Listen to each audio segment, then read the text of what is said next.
Finally कल है 10 तारीख, जिसके लिए आप महीने भर से प्रिपरेशन कर रहे थे। तो कल फाइनली आपका एग्ज़ाम है और आपको जा कर के एग्ज़ाम अच्छे से देना है। लेकिन उससे पहले इतनी सारी कन्फ्यूज़न होती है जो मैं अच्छे से समझ सकता हूँ। तो एक रैप अप वीडियो है ये इसमें, जिसमें मैं सारी चीज़ों को एक-एक करके डिस्कस करने वाला हूँ कि क्या करना है, क्या नहीं करना और कैसे करना है, पेपर अटेम्प्ट कैसे करना है, आज क्या करो, कल क्या करो, पेपर में क्या-क्या चीज़ों का ध्यान रखना है।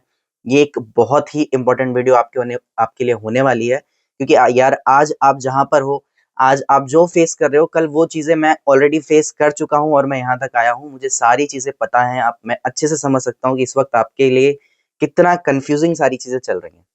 तो एक बार फटाफट से हम सारी चीज़ों को रैप अप करेंगे और बात करेंगे एक-एक पॉइंट्स पर डिटेल में, ताकि आप जाने से पहले कोई गलती ना करें और सारी चीज़ों को अच्छे से समझ के अपना पेपर कल दे पाएँ। ठीक है? चलिए स्टार्ट करते हैं। सबसे पहले क्या चीज़ें हम करें और क्या चीज़ें ना करें, इसके बारे में बात करते हैं।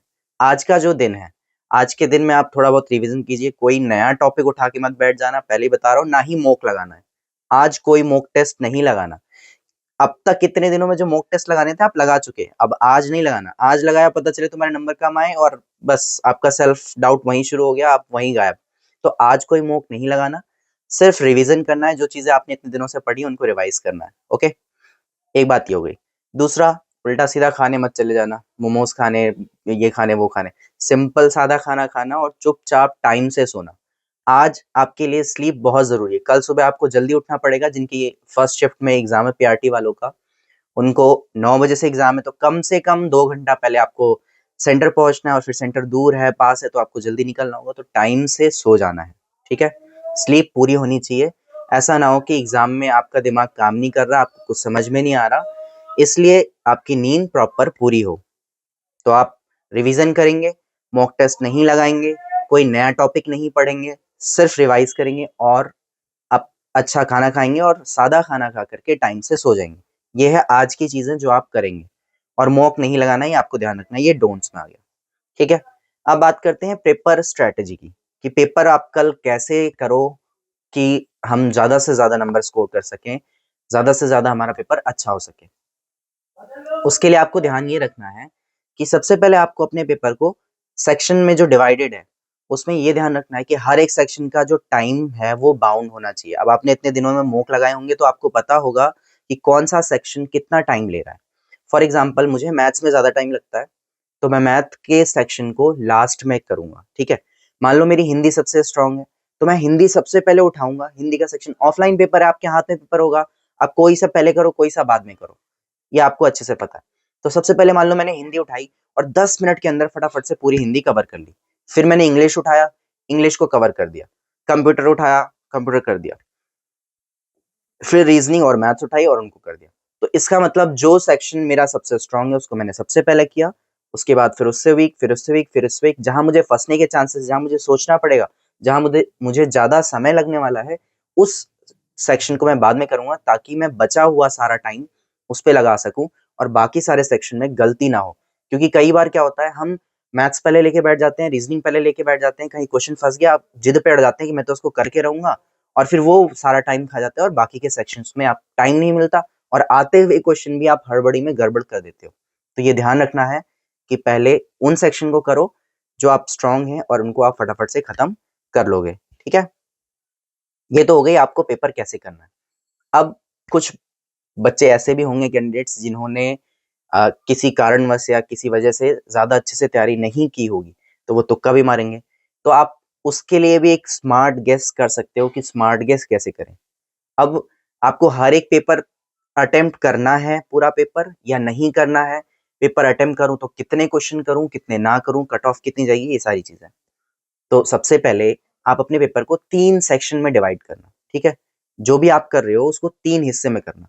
एक जो मुझे बहुत अच्छे से आता है, कोई डाउट ही नहीं है, ये तो पक्का है इसका आंसर, वो। एक जो मुझे बिल्कुल भी नहीं आता, मुझे कुछ समझ में नहीं आ रहा, करना है, नहीं करना है, क्या करूँ, क्या ना करूँ, ठीक है? और एक जिस पे मुझे डाउट है, ये वाला ठीक होगा या ये वाला ठीक होगा। तो इन 3 में अगर आप डिवाइड करके चलते हो, ये उनके लिए मैं बता रहा हूँ जिनको तुक्के मारने हैं या स्मार्ट गेस करना है उसके लिए। जो आता है वो अच्छी बात है, आप उस पे करो, ठीक? जो नहीं आता उसे मत करो, उसे छोड़ दो, क्योंकि आपको उसके बारे में कुछ नहीं पता है, कुछ भी नहीं आता।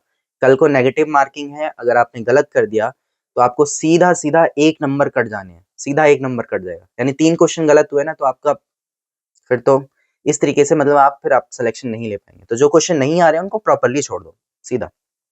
जिन पर डाउट है, आप सिर्फ़ उन पर रिस्क ले सकते हो और उन पे ही तुक्का अपना चला सकते हो कि ये वाला आंसर होगा या ये वाला।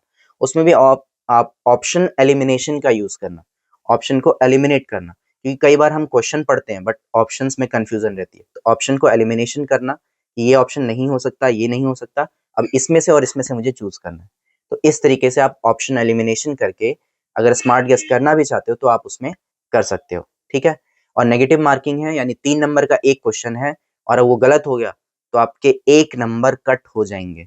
3 नंबर में से 1 नंबर आपके कट हो जाएँगे। अगर आपने उसको छोड़ दिया है ब्लैंक तो आपका कोई मार्क्स डिडक्ट नहीं होगा, ठीक है? लैंग्वेज को लेकर के आपको डाउट था कि सर मीडियम हिंदी है, मीडियम इंग्लिश है, तो मैं आपको फिर से बता दूँ आपका पेपर बाइलिंगुअल आएगा। आपने एक तो इंग्लिश लैंग्वेज में आपका पेपर होना ही है, पूरा पेपर इंग्लिश लैंग्वेज में होगा, ठीक? साथ में जो एक लैंग्वेज आपने चूज़ की है, कोई भी मॉडर्न लैंग्वेज आपने चूज़ की होगी, हिंदी, इंग्लिश या और भी मराठी, पंजाबी, तो उनमें से एक लैंग्वेज में आपका पेपर होगा। तो आप उन्हीं दोनों लैंग्वेज में अपना पेपर देख के कर पाओगे। वैसे तो मैं बताऊँ जो पेपर है वो लगभग पूरे उसमें आता है सभी लैंग्वेजेज़ में, बट अभी देखते हैं कि केवीएस का पहली बार है ये कैसा करते हैं, कैसा नहीं। बट हाँ, जो लैंग्वेज आपने चूज़ किया है, वो आपको ऑब्वियसली मिलने वाली है, तो उसके लिए आप टेंशन मत। अब हम बात करते हैं डॉक्यूमेंट्स कि आपको डॉक्यूमेंट्स क्या लेके जाने हैं। डॉक्यूमेंट्स में एक तो आपका एडमिट कार्ड, 1 कॉपी या 2 कॉपी आप प्रिंट करके अपने पास रख लो। एक फ़ोटो आईडी आपके पास होनी चाहिए, Aadhaar card, PAN card, driving licence जिसमें भी आपकी फ़ोटो हो वो होना चाहिए, ठीक है? दूसरा ब्लू ब्लैक पेन होना चाहिए और तीसरी चीज़ अगर वाटर बॉटल ले जानी है तो सिर्फ़ हाफ लीटर 500 एमएल की ट्रांसपेरेंट बॉटल आप ले जा सकते हो, ऐसा एडमिट कार्ड में मेंशन है। तो आप उतना ही ले जाइए क्योंकि बाद में वहाँ भरोसा नहीं है कि सेंटर वाले कैसा ट्रीट करें, क्या नहीं। बहुत सारे अलग-अलग सेंटर पे अलग-अलग कहानी होती है, इसलिए जैसा बोला आप वैसा लेकर के जाओ।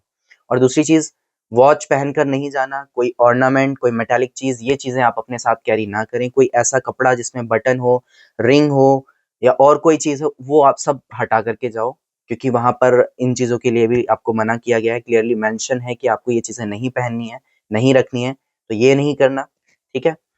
और साथ में कपड़े जो हैं वो बिल्कुल लाइट पहनो मतलब ऐसा ना हो कि उसमें कोई बहुत ज़्यादा मेटालिक चीज़, बड़े फीते, फंदे ये सब हो, ये सब चीज़ें अवॉइड कीजिए। नॉर्मल कपड़े पहनिए लेकिन हाँ, स्वेटर, मफलर टोपी ये सब चीज़ें मैं बोलूँगा कैरी करो क्योंकि सर्दी बहुत ज़्यादा है, सुबह आपको जाना होगा 6 बजे तो ये गलती बिल्कुल मत करना कि भई वहाँ उतरवा देंगे या क्या वो सब बात की टेंशन है। कपड़े पहन के जाना अच्छे से, ठीक है? शूज़ पहन के जाना, प्रॉपर सॉक्स पहन कर जाना, चप्पल में जाने की ज़रूरत नहीं है। मैंने पहले भी दिया है एग्ज़ाम। इतना इश्यू नहीं होता किसी चीज़ का, ठीक है?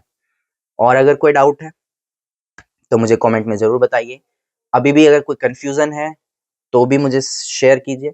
एक चीज़ मैं आपको बताता हूँ, एग्ज़ाम से 1 दिन पहले ऐसा लगता है यार कि हमें कुछ भी नहीं आता, कुछ भी समझ में नहीं आ रहा क्या करूँ? जो पढ़ा था सब दिमाग से निकल गया।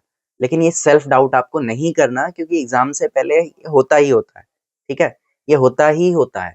मैं बता रहा हूँ, जब आप एग्ज़ाम में बैठोगे ना सब याद आ जाएगा। जितना आपने पढ़ा है आपको सब कुछ याद आने लगेगा कि अरे हाँ, इसका आंसर ये है, इसका आंसर वो है।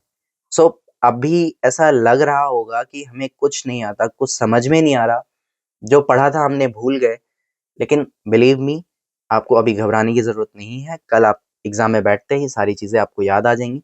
सो ऑल द बेस्ट आपके एग्ज़ाम के लिए। अच्छे से एग्ज़ाम कीजिए अपना और जो भी डाउट्स हैं वो मुझे बताइए। चैनल को सब्सक्राइब ज़रूर कर लेना ताकि आपको सारी चीज़ें मिलती रहें। अब से लेकर के आपकी जॉइनिंग तक मैं आपके साथ खड़ा हूँ, आपको सारी चीज़ें बताने के लिए, आपको गाइड करने के लिए। So all the best for your exam.